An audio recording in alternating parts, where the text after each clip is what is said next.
সেতু স্তম্ভ তৈরি হয়, causeway, road across the river without any bridge, সেখানে সেটা তো হয় জল সংগ্রহের জন্য বালির ব্যাগ ইত্যাদি অবস্থানের জন্য নদীর যেগুলো রাখা হয়, তার যে নদীর প্রাকৃতিক যে স্ট্রিম প্রবাহ সেটাও কিন্তু পরিবর্তন হয়, এতে করে নদীর নাব্যতা এবং ক্রমে ক্রমে হ্রাস পায়।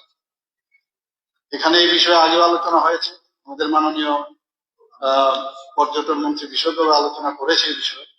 এছাড়া অন্যান্য মানবিক কর্মকাণ্ড যেমন ভূমি ব্যবহার পরিবর্তন, বালি খনন আপনিও আলোচনা করেছেন, জল সংগ্রহ, কঠিন বজ্র নিষ্পত্তি, কৃষি, শিল্পে কাঁচামাল সরবরাহের জন্য টিলা জমি কাটাও, এতে করে নদীর গতিপথ কিন্তু পরিবর্তন হয়।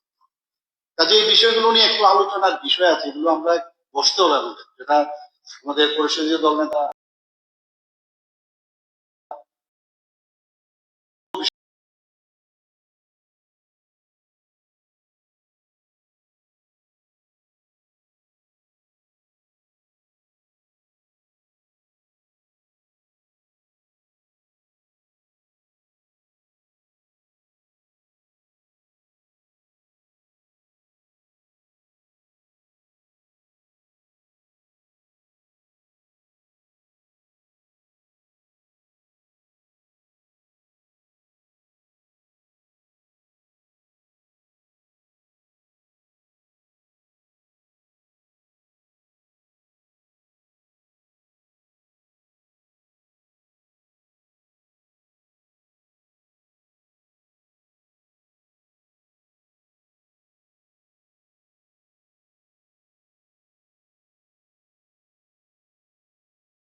ত্রিপুরা বিল নাম্বার 6 অফ 2025 বিবেচনা করা হোক।